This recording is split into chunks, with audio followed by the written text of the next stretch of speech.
আমরা প্রথম থেকে প্রচার করে আসছি।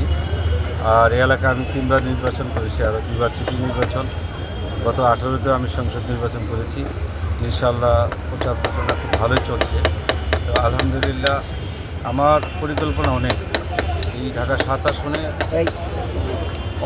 সেটা আমি বিশেষ করে এখানে গ্যাসের সমস্যা আছে, ড্রেনের সমস্যা আছে, অনেক সমস্যা আছে। খেলার মাঠগুলি আরও উন্নত করা দরকার, কমিউনিটি সেন্টার উন্নত করা দরকার। আমার এলাকায় আমার ইশতেহারে তো আমি অনেক কিছু দিয়ে দেব, কিন্তু আল্লাহর রহমতে আমি যদি আমাকে মনোনীত করে তাহলে সব কিছু আমার কাছে নির্ভর, দলমত নির্বিশেষের কাছে।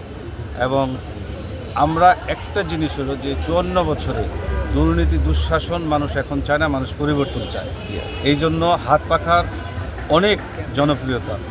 যদি সুষ্ঠু সুন্দরভাবে লেভেল প্লেইং ফিল্ড হয় তাহলে আমরাই বিজয়ী হবে ইনশাআল্লাহ এই আসন থেকে। আচ্ছা, লেভেল প্লেইং এর এখন পর্যন্ত কোনো দলের সব দলের সাথে আমার ভালো সম্পর্ক এবং সবাই আমরা একসাথে ভালো কাজ করতেছি, কোনো বাধা বিঘ্নিত আসে না এখনও। কিন্তু ভোট যখন নির্বাচন হবে, ভোটের দিন, তখন আমরা পরিবেশটা সুন্দর এবং সুষ্ঠু চাই।